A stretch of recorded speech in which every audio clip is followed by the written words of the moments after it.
funny thing about the elites is they'll tell you stuff privately they won't say publicly. Oh, it's unbelievable. Yeah, you're one-on-one with a governor or a regional reserve bank president. They'll go, look, I'm not going to mention names because I don't want to embarrass anybody, but a member of the board of governors said to me at a dinner, just 6 of us around the table, close to this individual as I am to you, we don't know what we're doing. We try stuff. If it works, we do a little more. If it doesn't work, we back off. We try something else. We don't know what we're doing. I spoke to Bernanke. He described everything he did as an experiment. He said, we're not going to know if it worked or not for another 30 years. Some future scholar, I'm sure he was thinking of a future Ben Bernanke, is going to look back on this and tell us if it worked or not. We actually don't know. Mm-hmm. And he said, but his view, he got it from FDR. You know, he grew up in South Carolina. You know, not that long after the Depression. I'm sure his parents and others, his milieu, were affected by the Great Depression. But he admires FDR, and he told me this. He said, you know, FDR didn't know what he was doing either, but he tried stuff. You know, he had to get the economy moving. He said, doing something is better than doing nothing.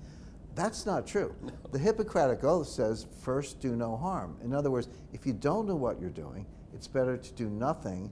The classic example of that, and Jim Grant wrote a book on this, good book, the Depression of 1920 was as severe as many other depressions in U.S. history, and the policy response of the Harding administration was balance the budget and do nothing. Mm-hmm.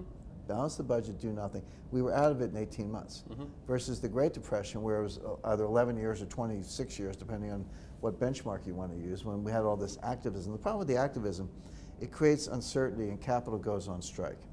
That's the situation we're in today. I mean, if you ever ran money, real money, which most of these people don't do, and that's the heart of the problem. How could you understand financial systems, this nonlinear ecosystem, if you've never actually transacted in it? Right. Never mind with your own money. Yeah. But again, that's how people start to believe us and agree with us, because they understand that that's the way that it is. 70-80% of the time, I do nothing. Right. Or you're not going to make money. Correct. You have to either let your positions. What if you sold gold, 4 weeks ago? What if you panicked and sold it at $12.35? Right. Now you're sitting there saying, "Oh my God, I should have done something. I should have bought more."